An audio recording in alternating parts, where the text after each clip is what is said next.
Hola a todos, bienvenidos a mi canal, Tras la Huella by Re. Yo soy Regina y si os apasionan las historias crime, estáis en el lugar correcto. Cada viernes os traeré un nuevo vídeo, así que si no os los queréis perder, os pido que activéis la campanita y me deis un like si os ha gustado el vídeo. Hoy os voy a hablar del caso de Elena Jubany, la bibliotecaria de Sentmenat, que ocurrió hace más de 20 años. Os tengo que decir que conocí el caso en profundidad cuando salió en el programa Crims de TV3, la televisión catalana, al igual que ocurre con la chica de Portbou, que también trato en mi canal. El caso de hoy me impactó mucho, ya sea por el misterio que rodea los meses previos a la muerte de la chica, y todo ello ocurre en un entorno aparentemente amistoso y amable, como es un grupo excursionista, la Unión Excursionista de Sabadell, que como la voy a nombrar más de una vez, la pasaré a llamar UES. Os he de decir que este es otro caso sin resolver, y esto es lo que más pena me da, porque ni la víctima ni su familia han recibido justicia. Elena Jubany Lorente nace en Mataró el 27 de febrero de 1974.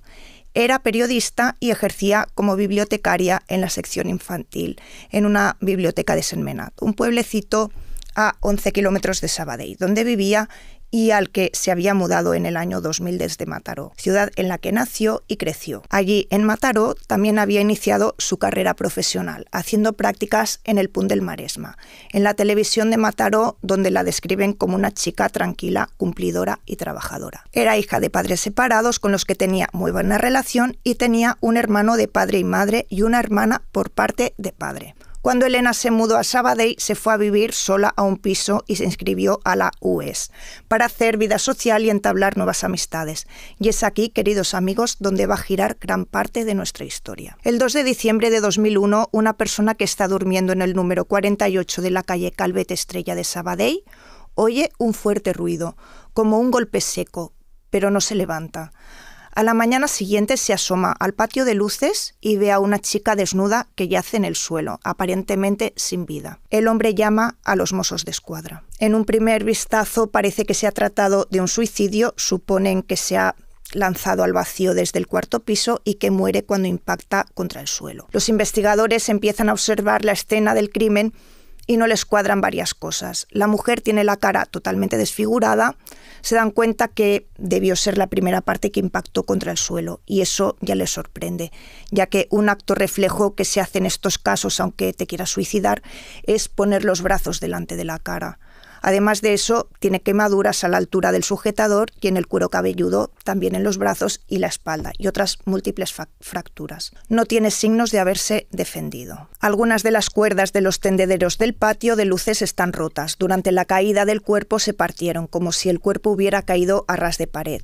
Y eso también sorprende a los investigadores, ya que cuando alguien quiere suicidarse se da impulso y cae a cierta distancia de la pared. Y aún hay más detalles que pondrán en evidencia que se trata de un asesinato, pero vayamos por partes. Deducen que la chica puede tener entre 30 y 40 años, es morena y de complexión normal. En la azotea del bloque de pisos donde ha aparecido la víctima encuentran mechones de pelo que corresponden a la víctima y que tienen las puntas quemadas. Encuentran también un trozo de cerilla sin usar y una cerilla rota, objetos quemados y la ropa de la chica amontonada junto con las botas en un rincón de la terraza.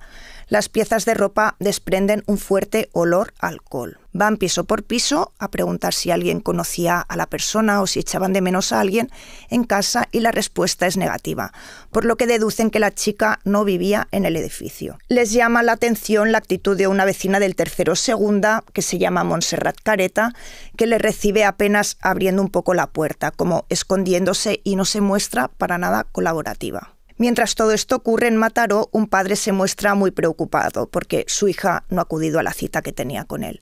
Habían quedado a comer y no se había presentado y tampoco respondía al teléfono. Elena era una persona muy organizada y puntual, por lo que no era para nada normal que no se hubiese presentado a la cita. La tarde del sábado, su padre llama a la biblioteca para preguntar si alguien sabía algo de ella, pero hay una trabajadora que le responde que ese sábado Elena tenía fiesta, por lo que también llama a su exmujer y madre de Elena, de la que estaba divorciado hacía 25 años, pero con la que mantenía buena relación, pero su madre le responde que tampoco sabe nada. Al día siguiente, a las 9 de la noche, el padre de Elena recibe una llamada de una amiga de Elena, llamada Isabel, y le cuenta que había quedado con ella el día anterior a las 6 de la tarde y que no sabía nada de ella, y que le llamaba para saber si él sabía algo. Y es aquí cuando el padre ya se empieza a preocupar.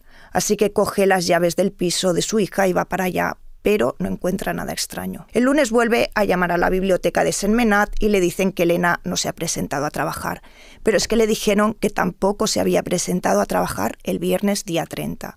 Y eso ya fue decisivo para que su padre se dirigiera a los Mossos d'Esquadra junto con la madre de Elena y la directora de la biblioteca. Porta con él unas fotos y una de ellas casualmente coincide con la ropa que llevaba puesta el día del crimen. Los agentes, al tener ya el nombre de Elena Juvany, buscan en sus archivos el DNI y cotejan la huella dactilar con las del cadáver y evidentemente ambas coinciden. Sus padres quedan absolutamente devastados y sobre todo no entienden nada porque en un primer momento les comentan que podía tratarse de un suicidio, pero después les comentan que en la autopsia habían encontrado sustancias en su estómago que hacían que fuera imposible que Elena se hubiese suicidado, ya que debía estar en un estado total de inconsciencia, por lo que hacía imposible que subiera por sí sola a la terraza y saltara la barandilla para tirarse al suelo. Pero la policía les dice que no desmientan el hecho de que se trata de un suicidio para no levantar sospechas y poder trabajar con más tranquilidad. Y claro, tanto los padres como hermanos tuvieron que hacer de tripas corazón. Si se encontraban en Mataró con amigos de Elena y les preguntaban, tenían que hacer ver que se había suicidado. La última vez que los padres habían tenido noticias de Elena fue el jueves día 29, cuando Elena había ido a hacer una actividad de cuentacuentos en un centro cívico de Sabadell. Y a unos 100 metros del centro cívico encontraron su Seat Ibiza verde aparcado. El dato curioso es que el coche estaba a 5 minutos a pie del lugar donde habían encontrado a Elena muerta. El coche estaba cerrado con llave, así que lo recogieron con una grúa y lo llevaron a comisaría para hacerle una inspección ocular. Pero dentro no había nada sospechoso, tampoco estaba su bolso. El martes 4 de diciembre de 2001, la policía empieza a tomar declaración a las personas que conocían a Elena Juvany. Un testimonio muy importante es el de Isabel Valls, que declara que se conocían de hacía tan solo 8 meses y que habían coincidido en la UES. Isabel declara que entabló una relación muy estrecha con Elena, que hacían muchas excursiones juntas y que en estas le contaba muchas confidencias. Declara que en este grupo excursionista los que más se conocían eran unas 10 o 12 personas y que eran concretamente los de la sección de naturaleza. Isabel da una lista de todos los integrantes, pero señala solo a 6 como los más íntimos y cercanos a Elena. Eran los siguientes, y además ordenados de más a menos amigos: Montse Careta, Elena Gavarra, Xavi Jiménez, Santi La Iglesia, Daniel Liria y Jaume Sanllei. Isabel continúa con su declaración y les cuenta que un día fueron a cenar ellas juntamente con Xavi y Jaume y que Elena se dio cuenta de que quizás Xavi podía estar enamorado de ella, pero ella no quería saber nada. Isabel remarca que Elena tenía muy buena relación con Montse y que Montse tenía una relación sentimental con Santi La Iglesia y que los dos convivían en el piso de ella desde hacía unos meses. Y sí, si os acordáis, Montse Careta, una de las mejores amigas de Elena de la Unión Excursionista de Sabadell, es una de las vecinas del inmueble donde aparece muerta. Pero esta no es la única sorpresa de este caso, amigos. Este caso tiene muchas sorpresas. Isabel declara que el 17 de septiembre, a poco más de 2 meses del suceso, Elena salía a las 3 de la tarde para ir a trabajar y se encontró en la puerta de casa una bolsa con dentro unas galletas, una horchata y un mensaje escrito a mano que ponía: Elena, sorpresa, pasábamos por aquí y hemos dicho, a ver qué se explica, Elena. Somos, ya te llamaremos a comérselo todo. Nadie firmaba esa nota. Elena, preocupada, llama a Isabel y le cuenta que no se había comido ni las galletas ni la horchata, pero parece ser que el hermano de Elena, después de que sucedieran los hechos, rastreó un poco su ordenador y vio un mensaje con un chico con el que chateaba y le contaba que le habían dejado ese anónimo y su amigo le preguntó: «Pero bueno, ¿y no te preocupa?». Y ella respondió que no, porque era un mensaje en tono amistoso y el chico le escribió que ni se le ocurriera probar la horchata. Y ella le dijo que ya lo había hecho y que estaba muy buena. Por cierto, poca gente sabía que a Elena le gustaba la horchata. Entre los que lo sabían estaban algunos de los miembros de la UES, como son Xavi Jiménez y Jaume. Y la misma Isabel, porque unos días antes habían salido a cenar y Elena se había tomado una horchata. Pero aquí no acaba la cosa, ya que Isabel explica cómo el 10 de octubre Elena recibe otro anónimo en la puerta de su piso. Y le esperaba otra bolsa de plástico, unas galletas y esta vez un zumo de melocotón y otra nota escrita a mano sin firmar y con 2 tipos de letra, como si la hubieran escrito entre 2 personas. Decía lo siguiente: Elena, antes que nada, esperamos que te tomes esto con el mismo sentido del humor que nosotros. A la tercera te destaparemos el misterio. Seguro que te partirás de risa. Nos gustaría mucho volver a coincidir contigo en una excursión de la UES. Ya lo hablaremos. Ahora, a ver si encontramos un lugar bueno, bonito y barato en Sabadell para mejorar el inglés. Ah, que aproveche y no nos hagas un feo. A la tercera ya nos invitarás tú. No lo dudamos. Besos. Parece que Elena se tomaba eso como una broma. Tanto es así que se llevó el zumo al trabajo y se lo tomó casi entero. Esa tarde, a las 5, había quedado con un señor llamado Salvador, que estaba haciendo un trabajo y al que Elena le estaba ayudando a hacer una corrección lingüística. Y este hombre la vio como somnolienta y decaída y le dijo que no se veía con fuerzas de coger el coche e ir hacia Sabadell. Y de hecho se quedó dormida en el coche de este hombre. Cuando llegaron a su casa, su mujer y él le prepararon una manzanilla, la cual se tiró por encima. La metieron en la cama y al día siguiente desayunó con mucha hambre y no se acordaba de lo que le había ocurrido. Pero sí que recordaba el zumo de melocotón y el anónimo, y el señor Salvador le insistió para que lo llevara a analizar. Y así lo hizo. Después de un mes le dieron los resultados, donde hallaron benzodiazepina, que tiene efectos sedantes, somníferos, anticonvulsivos, amnésicos, ansiolíticos y actúa como relajante muscular. El 7 de noviembre, cuando recibió los resultados de los análisis, Elena empezó a preocuparse y a preguntarse quién le había enviado esos anónimos. Y se le ocurrió que podía ser Xavi Jiménez, que Elena creía que le iba detrás y sabía que le gustaba la horchata. Isabel Valls había declarado también que Elena había tenido una discusión muy fuerte con una miembro de la UES llamada Ana Echeguibel, porque Ana era muy insistente con la organización de alguna excursión y le había llamado incluso 15 veces en un día. En declaraciones de algún miembro de la UES declaran que también Ana había invitado a Elena a acompañarla al País Vasco, de donde era originaria, dando a entender como si Ana estuviera enamorada de Elena. Isabel también le cuenta a los investigadores que Elena tenía una relación con un hombre casado bastante mayor que ella, que era venezolano y que se llamaba Rubén. Además, Elena tenía otra relación con un chico también llamado Xavi, de un pueblo cercano. Mientras tanto, llegan los resultados de la autopsia. En el cuerpo de Elena encuentran en la sangre, orina y contenido gástrico lormetazepam, alprazolam, midazolam, etanol y cafeína.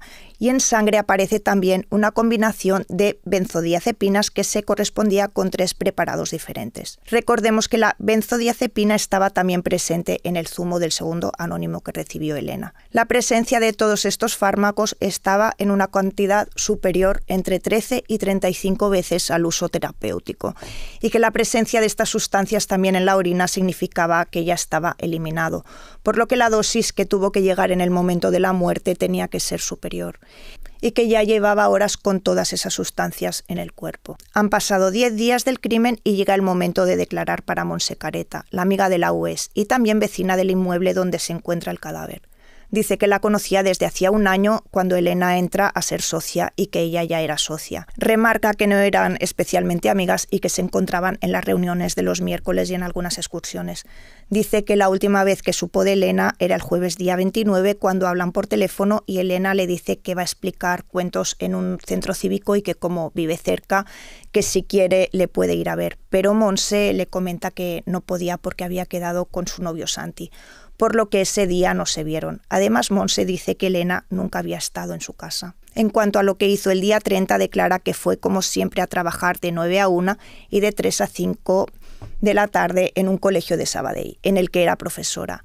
Pero mientras declara, dice que hubo un viernes que faltó al trabajo, porque se encontraba mal, pero que no se acuerda qué viernes era. Lo que sí recordaba bien es que había ido con su novio a ver un partido de fútbol a las 7 y que al salir, como era tarde, se quedó en casa de Santi, que era su novio, y que vivía con sus padres y que se había ido allí porque al día siguiente se iban de excursión y la casa estaba más cerca del lugar de salida de la excursión. Al día siguiente, en la sección naturaleza, fueron a un pueblo llamado Artés a visitar unos viñedos.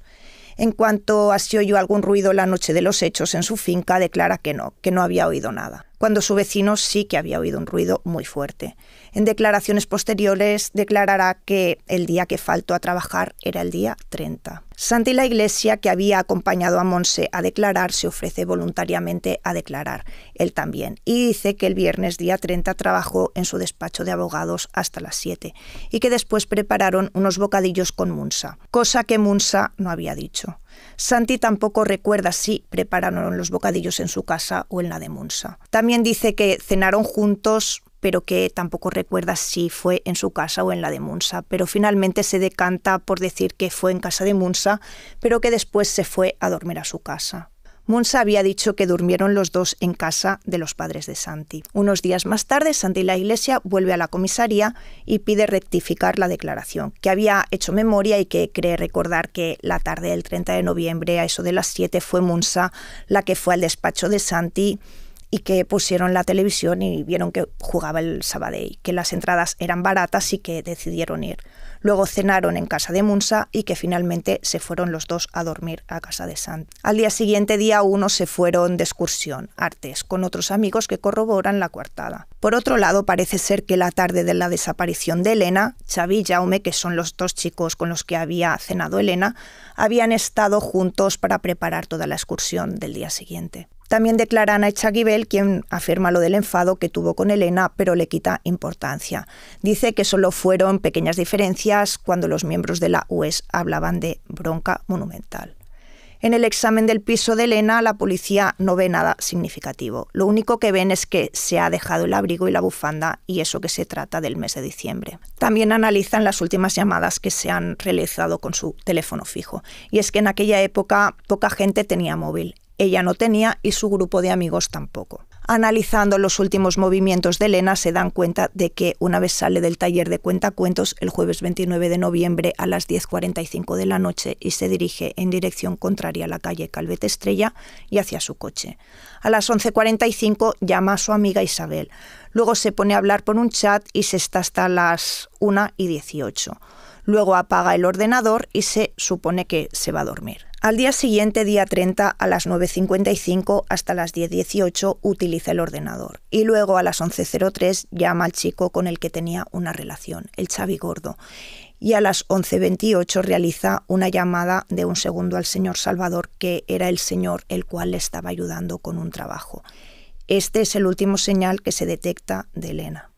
A las 3 de la tarde de ese día, Elena tenía que entrar a trabajar y ya no lo hizo.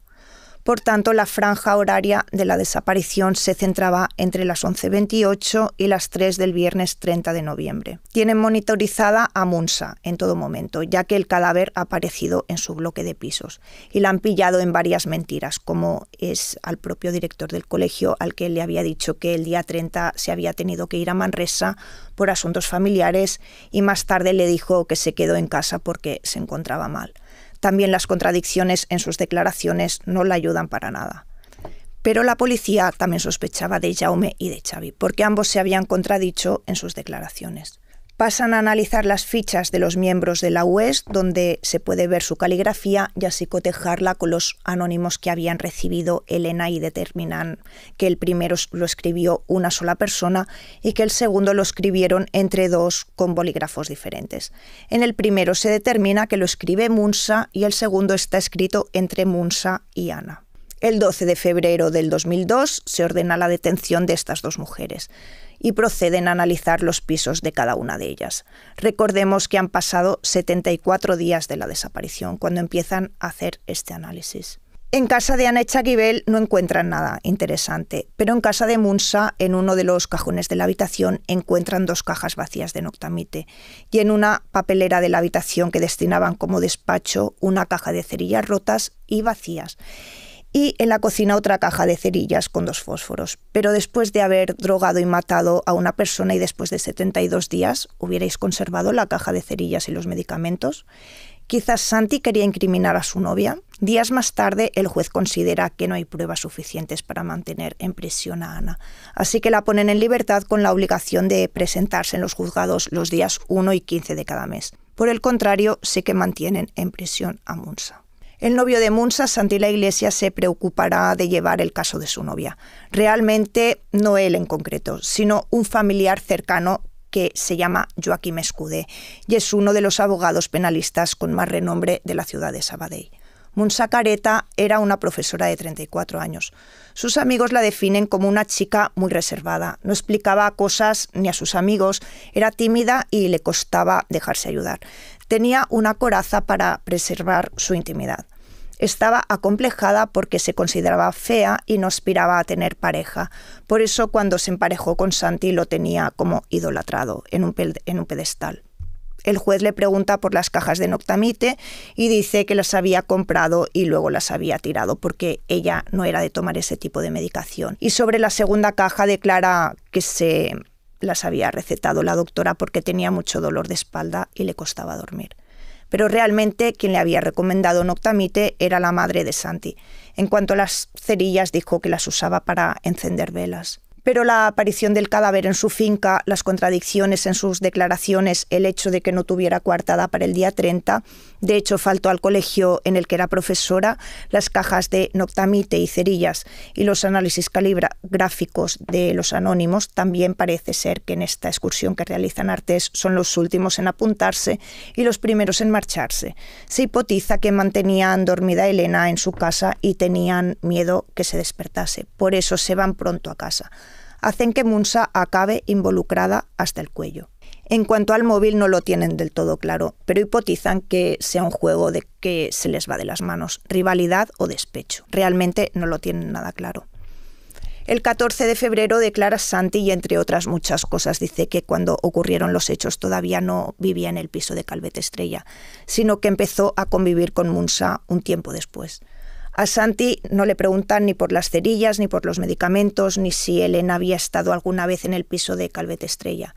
El juez no ve indicios para enviarlo a prisión, pero sí que lo mantienen como sospechoso. Han pasado 74 días y llega el informe completo de la autopsia. La causa de la muerte es el fuerte golpe en la cabeza al haber caído de un 4º piso. Tiene quemaduras leves que dibujan la forma de la ropa interior. Tiene quemaduras en la cabeza que podrían indicar que le calaron fuego a su pelo y que quemaba mientras caía. Los forenses creen que cuando cayó el cuerpo al suelo empezó a sangrar y que esa misma sangre fue la que apagó el fuego. De todas las quemaduras destacan una que les llama la atención más que otras. En la zona inferior de la mama izquierda presenta una quemadura de unos 2 centímetros de diámetro, una placa blanca quemada que podía corresponderse con una quemadura eléctrica.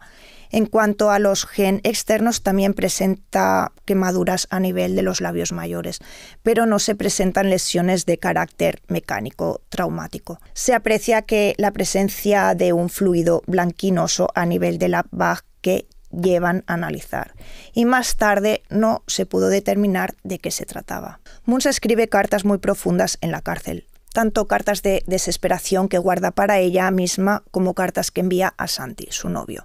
En ella se puede ver que ella está totalmente enamorada. Santi, en cambio, no le enviaba cartas. En cambio, envía a su pariente Joaquim Escudé para defenderla. Para los investigadores, el caso no está cerrado, ya que consideran que han intervenido más personas en la muerte de Elena y encargan otro informe caligráfico. Además, preguntan en academias de inglés de Sabadell si en 2001 había algún inscrito con los nombres de la lista que les habían pasado. La lista era la de Ana, Munsa, Xavi, Santi, Jaume, Elena y Daniel. Elena Gavarra, disculpar, no Elena Jubany, que son los miembros que os he nombrado antes, que eran los mejores amigos de la UES. Solo había estudiado inglés en una de las academias, Ana Echaguibel, y resulta que había empezado vacaciones el día que Elena recibe el primer anónimo. Resulta que también en una de las declaraciones de Xavi explica que en una de las excursiones que habían hecho a la Costa Brava, Munsa se había quejado de que Elena se había aproximado demasiado a Santi. El 11 de marzo de 2002 llega otro informe pericial caligráfico que determina que el segundo anónimo está escrito por Anna Etxagibel, hasta la línea 5, pero que de la línea 6 a la 16 no se puede determinar quién lo ha escrito. Tampoco pueden determinar quién ha escrito el primer anónimo. No hacen mención a Munsakareta. Al día siguiente, el juez ordena la detención de Anna Etxagibel. Anna declara que la letra de esos anónimos no es la suya y que el 17 de septiembre sí que tenía fiesta, pero que estuvo todo el día con su novio y que no tomaba psicofármacos, solo valeriana, y que nunca había estado en casa de Munsakareta. Los que sí estaban claramente juntos ese fin de semana eran Santi, Xavi y Jaume. Pero el juez, de momento, no los tiene bajo el foco de la investigación, pero solo de momento. En varias visitas de la familia de Munsa a la cárcel, ella declara su inocencia. Escribe cartas llenas de desesperanza y de amor hacia Santi. Si algún familiar le dejaba entrever que ellos pensaban que Santi quizás podía tener algo que ver, Munsa se enfadaba y les decía que si habían ido a verla para decirle eso, que ya se podían ir. Y esto se lo decían porque veían que el pariente de Santi, su abogado, no estaba haciendo nada para ayudarla. Pero esto ella no lo quería ver. El 7 de mayo de 2002, Munsakareta aparece colgada en su celda, cuando llevaba 84 días en la cárcel. En el bolsillo del pantalón tenía una nota. Soy inocente. Soy inocente porque no he causado la muerte de Elena. Para ser homicida tienes que ser ejecutor de una muerte. Me voy con la conciencia tranquila, sin remordimientos, porque no hay motivo para sentirlos. Más bien al contrario, estoy muy orgullosa de la vida que he tenido. Me voy con la tristeza de dejar a la gente que quiero y me quieren. Creo firmemente que el sufrimiento de verme muerta será menor que el sufrimiento por verme en la cárcel. El 24 de febrero de 2003, cuando Munsa ya estaba muerta, llegan los resultados de la prueba pericial encargada de la defensa de Anna Etxagibel, que dice que a pesar de querer esconder la grafía, hay elementos coincidentes entre el primero y el segundo. También descartan la participación de Anna Etxagibel y afirman rotundamente que los dos anónimos fueron escritos por Munsakareta. En total se realizan 3 informes caligráficos diferentes y los 3 dieron resultados diferentes. El primero decía que los había escrito entre Munsa y Anna, y el segundo informe decía que lo había escrito solo Anna, y el tercero decía que solo lo había escrito Munsa. Y recordemos que no se analizó más profundamente la caligrafía de los otros sospechosos, y que se lleguen a resultados tan dispares no es habitual, no es para nada esperable. Aparte de los informes caligráficos, también se analizó la manera de escribir, las frases, el vocabulario y el lenguaje gramatical, y los resultados fueron que había una probabilidad muy alta de que los anónimos no los hubiera escrito Munsakareta. Los forenses también encontraron ADN femenino debajo de una uña de Elena, que no se comparó con la de ninguno de los sospechosos, y no se encontró presencia de semen en ninguna muestra. El fluido que se encontró en la bag, como no se pudo determinar que era semen, concluyeron que podía tratarse de algún tipo de lubricante. Tampoco pueden determinar que la hubiera violado. Entonces, ¿por qué le calaron fuego a la ropa interior cuando todavía la llevaba puesta? Es algo que no queda nada claro. Las benzodiazepinas pueden ser usadas para la sumisión química y tienen un sabor amargo. Se cree que pudieron enmascarar el sabor con el zumo de melocotón, que tiene un sabor dulce. Y ahora atención, porque hay un testigo que era vecino de la escalera de Munsa y Santi. Muy, pero que muy interesante en toda esta historia. Y es que cuenta que unos días antes de los hechos vio por la calle a Montserrat Careta, que llevaba unas gafas de sol, y a otros 2 chicos que la agarraban por los brazos, porque iba como tambaleándose y apenas se tenía en pie. ¿Sería que la habían drogado con las famosas benzodiazepinas a ella también y eso le provocaba que no se acordara de ciertas cosas? ¿Quién era el otro chico que acompañaba a Santi? Todavía no lo sabemos. Munsa no habló nunca. Yo creo que lo más cercano a una confesión que hizo en todo ese tiempo fue en la nota que dejó en su bolso cuando la encontraron ahorcada. Y es la frase que dice: para ser homicida tienes que ser ejecutor de una muerte. Otra información importante que os tengo que dar es que el momento de la muerte de Munsakareta estaba con Anna Etxagibel en la celda. De hecho, fue ella la que avisó de su muerte. ¿Podía Anna haber incitado a Munsa al suicidio? En ese momento Mons había cambiado de abogado, ya que la familia le había aconsejado que se alejara del abogado de Santi la Iglesia, y tenía un nuevo abogado y una nueva esperanza para sacarla de la cárcel. Sin embargo, justo antes de que ese nuevo abogado la visitara, se suicidó. El 7 de noviembre de 2003, el abogado de la familia Juvany pide que se abra juicio oral contra Anna Etxagibel y Santi la Iglesia por asesinato o bien por cooperadores necesarios.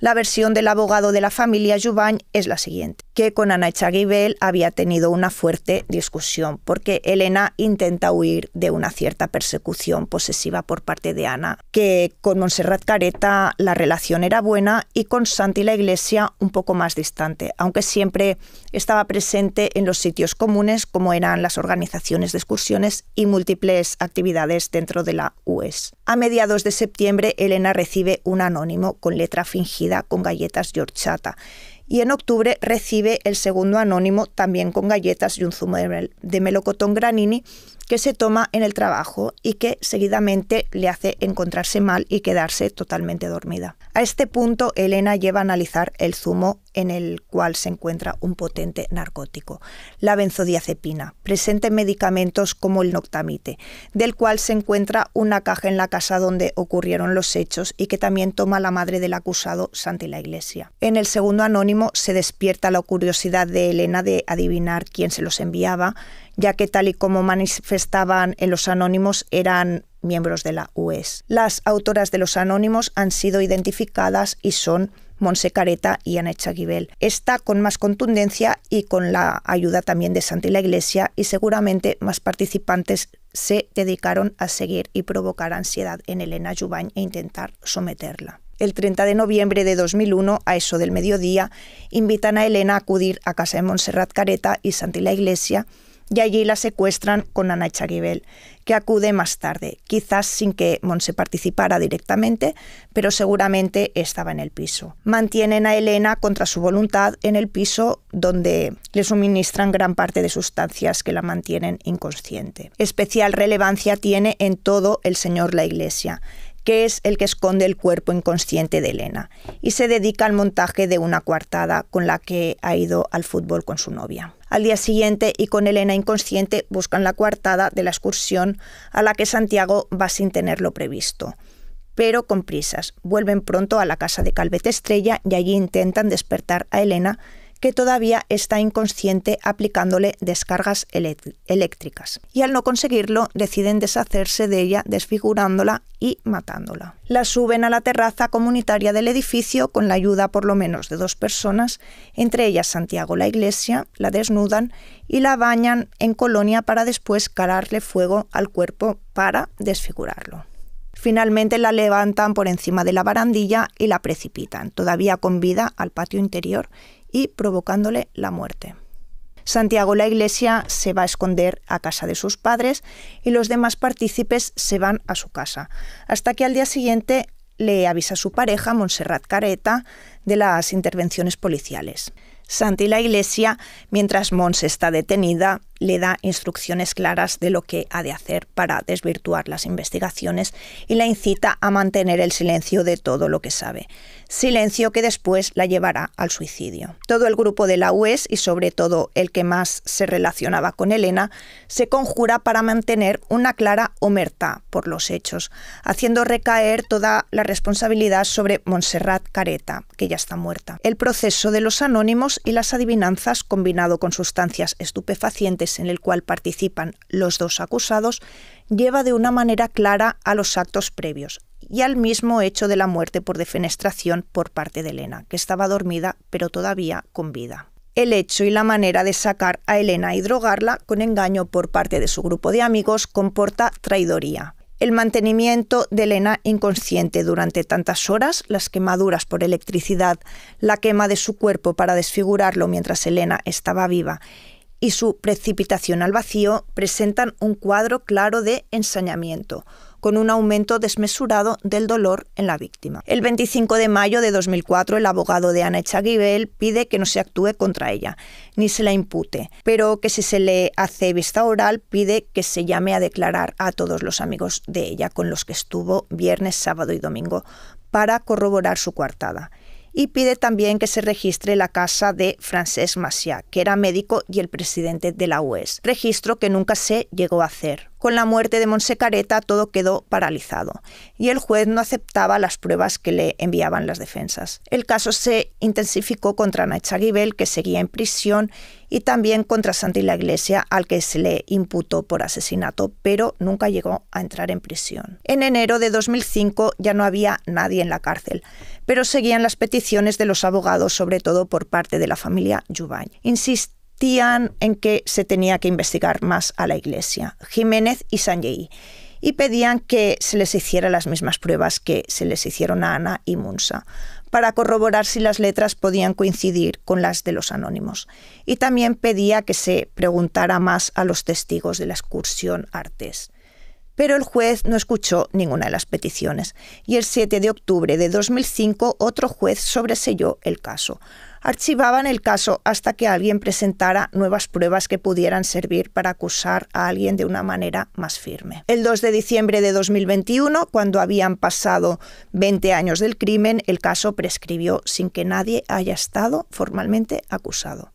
A día de hoy, la familia Jubany ha creado un premio literario que lleva su nombre y su padre hasta hace poco iba por Mataró conduciendo el Seat Ibiza verde de su hija.